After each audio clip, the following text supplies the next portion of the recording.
Al-Hassan al-Basri, rahmatullahi alayh, il nous donne la solution. Comment réagir?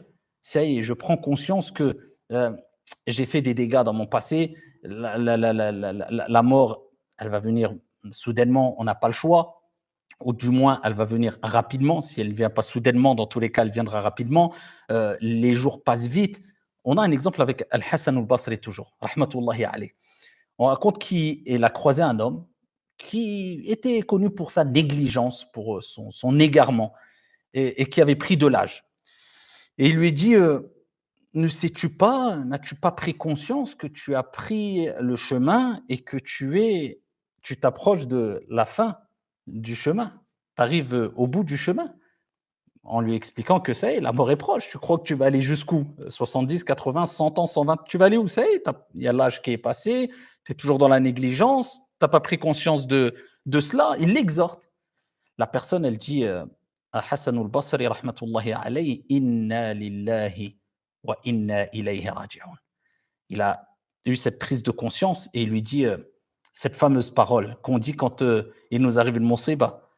وَإِذَا أَصَابَتْهُم مُّصِيبَةٌ قَالُوا إِنَّا لِلَّهِ وَإِنَّا إِلَيْهِ راجعون. Comme Allah Azza wa Jal dit dans le Coran, et lorsqu'il leur arrive une musiba, un grand malheur, ils disent nous appartenons à Allah Azza wa Jal et nous retournerons vers Allah subhanahu wa ta'ala.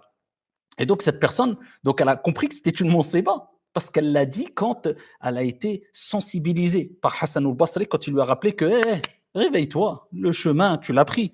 Tu es au bout du chemin, il te reste, tu penses qu'il te reste combien de temps encore? C'est quand que tu vas te réveiller? Prise de conscience, inna lillahi wa inna ilayhi raji'un. Il lui dit, tu connais ma ma'na hadhihi al-kalimat? Qu'est-ce que veulent dire ces paroles? Qu'est-ce que veut dire cette parole? Que veut dire ce verset coranique? Il dit, c'est quoi? Et il dit, bah, cette parole-là veut dire ana lillahi abd wa inna ilayhi raji'un ay ana ilayhi raji'.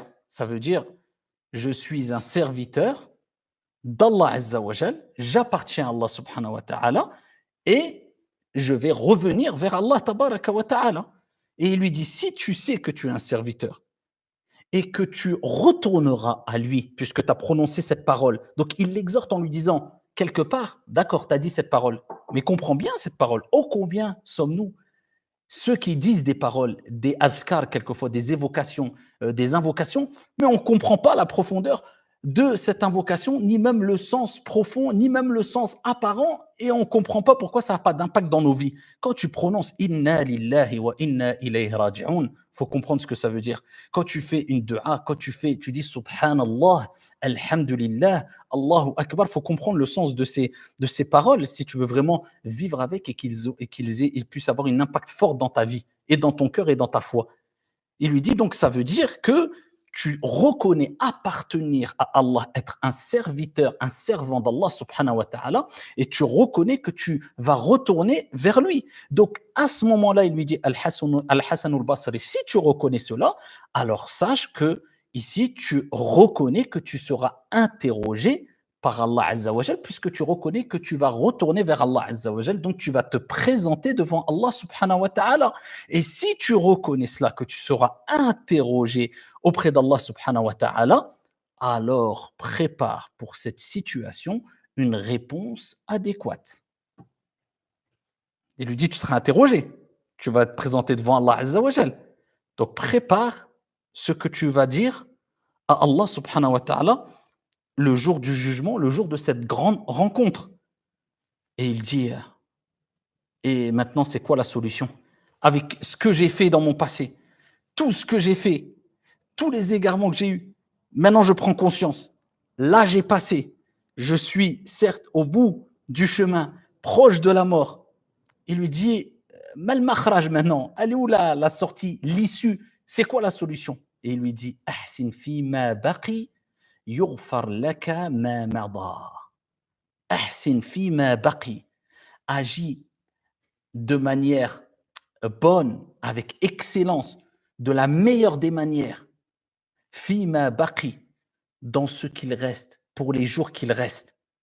Et Allah tabaraka wa ta'ala te pardonnera ce qui est passé. En d'autres termes, c'est comme s'il lui disait gomme les erreurs du passé par la piété et le pardon du présent. puisque quand tu demandes pardon à Allah tabaraka wa ta'ala, man taba taba Allah alayk. Allah Azza wa Jal, ici, il te pardonne si tu te reprends auprès d'Allah tabaraka wa ta'ala. Il lui dit maintenant, le passé, c'est du passé. Mais maintenant, ahsin, agis avec la meilleure des manières pour ceux qui restent. Et c'est comme ça qu'on doit vivre tous les jours en se disant, maintenant, des jours sont passés, eh bien, je ne fais que me rapprocher d'Allah tabaraka wa ta'ala de ma mort. Donc, comment agir en bien et avoir une bonne fin? Eh bien, je fais de mon futur et mon présent quelque chose de meilleur que mon passé. Khlas. Ainsi, Allah tabaraka wa ta'ala me pardonnera mon passé.